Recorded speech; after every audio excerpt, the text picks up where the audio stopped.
And in no way do I expect you to follow me into this life path, but I hope that you can recognize that because I am here, I can help you understand a little bit that this position is not something that you really need to fear.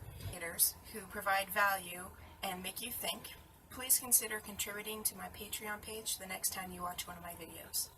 Good afternoon, everybody. I am Allie.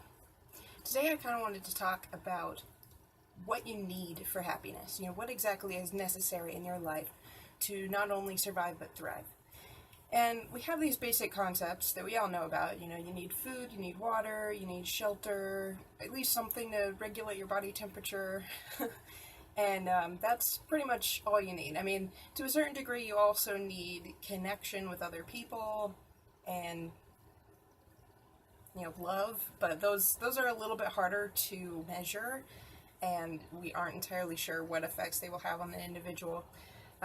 But when it comes to thriving, or happiness as I would call it, there are surprisingly few things that you need. And most interesting of them is you don't actually even need the survival stuff in order to be happy. It will definitely keep you happy longer. It will help you maintain that state, but you don't actually need it. In fact, you don't really need much of anything to find happiness.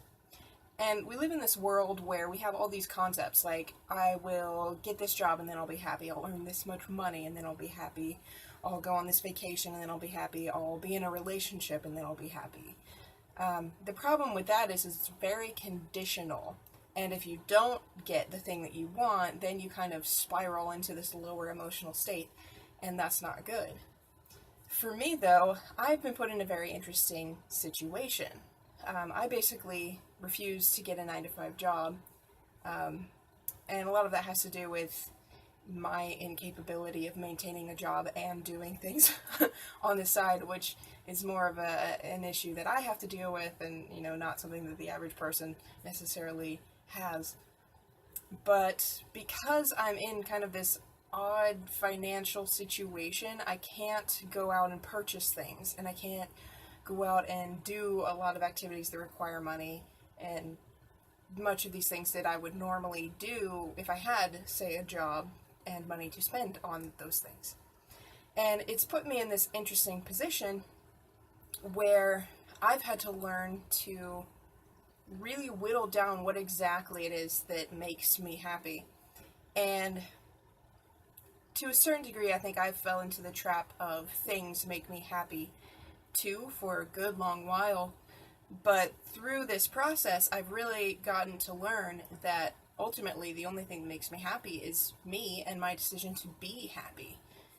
If I keep doing my emotional work, if I keep meditating, if I do the things that I love, I'm going to be happy despite the fact that I don't have tons of things or lots of money coming in and all these other bits and pieces that we associate with happiness. So what I've come to realize is that happiness is not necessarily a conditional thing. And that's really nice, because that means you get to be happy no matter what's going on in your life. Honestly, I think that the Constitution has it pretty much right. You need life and you need liberty in order to be happy. And I'm not entirely sure you need liberty, but hopefully I don't end up in the situation where I need to try to figure that one out, because I really don't want to be imprisoned for however long it takes to figure that one out. My guess is you could probably find happiness even in jail, or even in prison somewhere, or in captivity, or whatever the case may be. I really don't want to try to figure out if that's true, but I'm guessing you probably can. So honestly, the only thing that's really needed for happiness is life, and we all have that.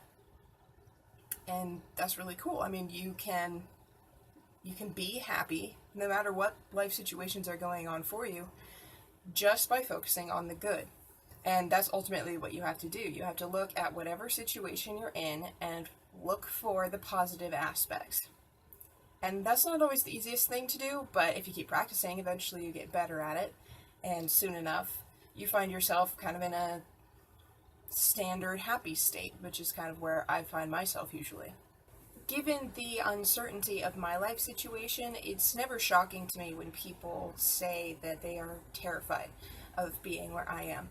You know, where you don't have a steady paycheck and you're not entirely sure if you can cover your bills months down the road. And I agree. It's not exactly a fun financial position to be in. And in no way do I expect you to follow me into this life path.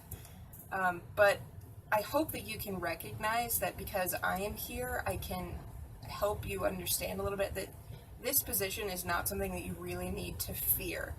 I mean, there are moments that I worry about tomorrow or months down the line or whatever the case may be. But honestly, this life situation has shown me that I really need to work on my surrender. I need to start trusting that things will work out and that eventually I will find my way to whatever life situation works best for me.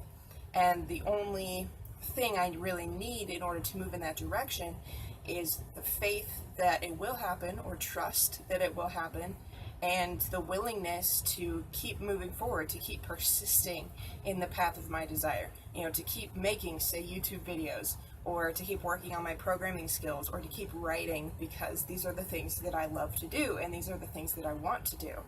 And also things that could potentially make money at some point. So as long as I persist, eventually I will find my way. But when I start doubting my capabilities, and when I start doubting the possibility that this can happen, that's when things really start to go downhill. And honestly, I can't be sure what will work. Nobody can. We often look at other people as examples of how our life could go if we followed the same path. But honestly, even if you did everything that Bill Gates did, you still wouldn't end up with Microsoft. Your company would be different, and it may not work out because you don't have the same life circumstances, the same talents, and the same opportunities that Bill Gates did. I mean, just the fact that Bill Gates exists means that his method is going to be harder because he has already followed that path. So don't look at other people to determine what is possible. And don't look at other people to determine what is necessary for your happiness. This is something that you get to decide for yourself. And that's really liberating once you start to understand the concept. Because now you have complete control over your life, and you get to determine what life path to follow and how to follow it. And you get the freedom of knowing that it might work or it might not work, but it's all on you. So if it doesn't work, you get to try something else. If it does work, you're set.